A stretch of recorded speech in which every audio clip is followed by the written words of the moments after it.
Welcome to your ultimate pit stop, Piston Pundit. The 2025 nickel tariff war has ignited one of the fiercest clashes between Washington and Ottawa in decades. A 20 to 30% duty on EV metals, especially nickel, sent shockwaves through Detroit's battery belt, inflating costs and pushing EV prices beyond reach. Canada, once America's steady supplier, retaliated, redirecting exports to Europe and Asia while fueling its own industries.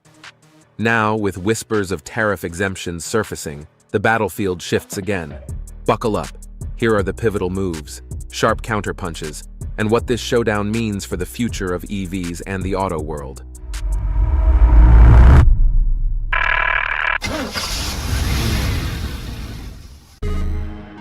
When tariffs collide with nickel's Artery. For decades, Canadian nickel was Detroit's quiet advantage, flowing from Sudbury's mines to fuel America's EV revolution. By 2024, $3.9 billion worth of nickel crossed the border annually, powering everything from Tesla packs to GM's Ultium cells. But in August 2025, tariffs of up to 30% didn't just target China, they hit Canada too. The math was brutal. Each NMC 811 SUV battery needs about 38 kilograms of nickel, roughly $775 per pack. Add a 30% tariff, and costs jump nearly $250, slicing GM's EV margins from 10% to barely 8.5%. Scale that across production lines, and billions vanish overnight. Consumers felt it fast. Analysts warned of 94,000 fewer EV sales in 2026 as prices climbed. Ford's F-150 Lightning, once forecast at $67,500, now pushes $72,500, out of reach for many households. Gas trucks suddenly looked like bargains again. A tariff billed as job protection instead gutted margins, shrank sales, and cast doubt on Detroit's EV future. But Canada wasn't about to idle. It shifted gears with a strategic counterpunch. Canada's precision counterstrike. Ottawa skipped the podium drama and went straight to policy. In July 2025, 4 decisive measures reshaped the trade battlefield. First, a 15% export tax on raw nickel ended decades of duty-free access for U.S. cathode makers.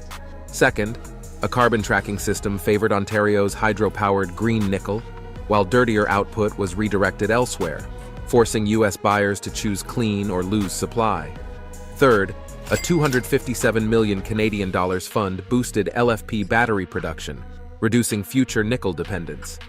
Fourth, tax incentives secured Stellantis LG's Windsor Gigafactory, anchoring EV jobs in Canada.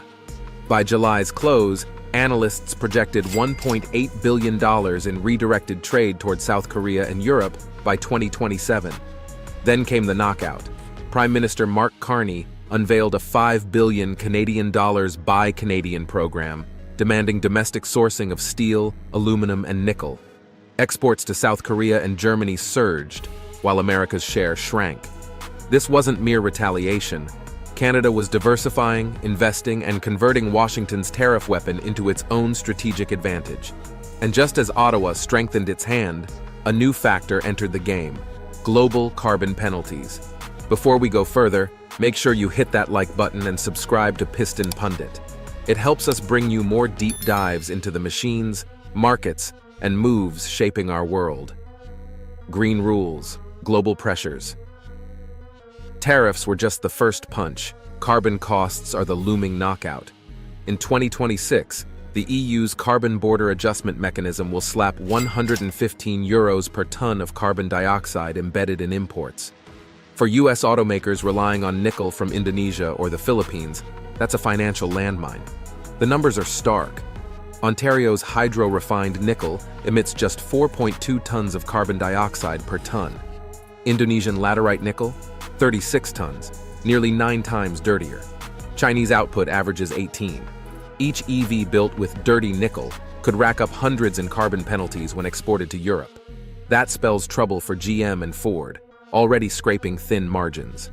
Europe, one of the fastest-growing EV markets, could slip away. Canada, meanwhile, is capitalizing, inking deals with Germany and South Korea to ship green nickel immune to EU surcharges. Layer in Russia's war, Indonesia's environmental baggage, and China's refining dominance, and Washington's tariffs look like a diplomatic blunder. The US risks costs at home or penalties abroad, while Canada plays the smarter hand. But just as the walls closed in, a sudden twist cracked open a possible path to exemptions. Tariff turns, exemptions on the horizon. Just as tensions peaked, a new twist appeared. On September 5, 2025, Trump signed an order creating tariff exemptions for aligned partners under reciprocal trade deals. Nickel was on the list, but Canada, despite being America's #2 trading partner, wasn't guaranteed a slot. Prime Minister Mark Carney quickly countered, suspending Canada's 20% EV mandate for 2026 to ease automaker pain and launching a $5 billion Canadian fund to shield industries from US tariffs. The move signaled Ottawa's willingness to compromise while still defending its interests. With over 85% of bilateral trade already tariff-free under USMCA, nickel could soon regain its lifeline status. Yet uncertainty remains. Analysts peg the odds of a deal at 60%, with Wall Street betting on either full exemptions or a blended 20 to 25% tariff. GM has already trimmed its 2026 EV outlook by 50,000 units, a $3.2 billion hit. What began as confrontation is sliding into negotiation, but time is short. Detroit's factories can't idle forever, which raises the bigger question: who really controls nickel's future? The nickel endgame. Who holds the winning hand? Nickel is no longer just a metal, it's a geopolitical chess piece.